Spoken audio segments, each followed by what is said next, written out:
Goeiemôre en weer eens baie welkom hier saam met ons by ons oggendoordenkings tyd saam. Lekkere Saterdag. Is nou naby aan Kersfees, na hierdie naweek. Ons in die Kersweek en wat 'n tyd, nee.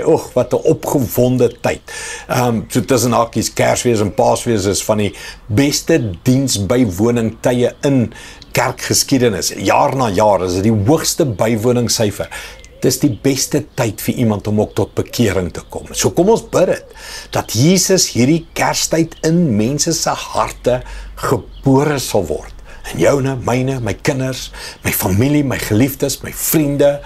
Jesus moet gebore word hierdie Kerstyd. Vandag se skrif, ons is besig om te kyk, jy ontdek jou geestelike gawe. Vandag se skrif 1 Korintiërs 12 vers 6 sê, daar is talle aktiwiteite in die gemeente, maar dit is dieselfde God wat al hierdie dinge kragtig in ons laat aktiveer. Elkeen van ons, elkeen van ons ontvang 'n manifestasie van die Gees om die gemeente te bevoordeel. Kan ons net so 10 sekondes stil staan? Hoor mooi. Elkeen van ons ontvang 'n geestelike gawe, sodat die kerk van God bevoordeel kan word. Mens, ek weet nie hoe om dit stadiger mooier vir jou te sê nie. Jy het 'n geestelike gawe en die lokale gemeente moet daardeur bevoordeel word. Dis die Bybel. In my opinie nie. Ek het net stadig die skrif vir jou gelees. Hoeveel mense met talente, gawes, vermoëns, maar hulle eie gesin word bevoordeel deur net hulle self word verryk, net hulle self bereik gaan vorentoe doen goed. Mense, die doel van daai gawe is vir die koninkryk van God. Nou, ek weet baie kerke is dalk nie so sensitief nie, of nie so ingerig nie, is nie so gestruktureerd, dat almal kan betrokke raak en volonteërs wees, en hulle gawes uitleef nie. Soek 'n plek waar jy jou gawe kan uitleef. Soek 'n plek waar jy kan bedien. Soek 'n plek waar jy kan geestelik groei. Want die ontdekking van 'n gawe is net die begin, mens. Dan moet hy gevorm word. Dan moet hy aangeskaaf word. Dan moet hy beoordeel word. Dan moet hy geëvalueer word. En dan groei ons in daai gawe. En ons word al hoe beter in ons bediening.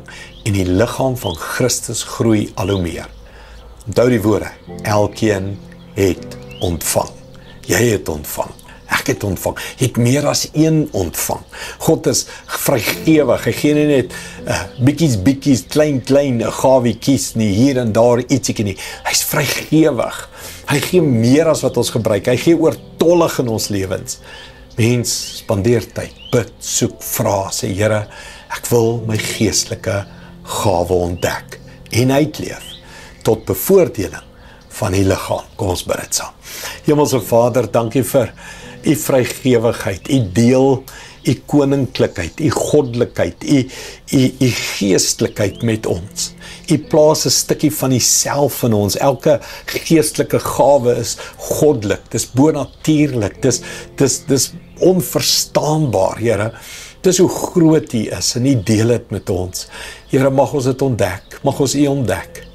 Mag ons meer tyd daarmee spandeer, mag meer kerke oop word daarvoor, mag meer predikante oop wees daarvoor en sê, kom, word deel van ons spanne en reëlings en beplannings, mag meer mense net hulle gawes ontdek en die koninkryk van God net verryk word en groei deur u geestelike bydrae. Dankie daarvoor, Here, in Jesus naam, amen.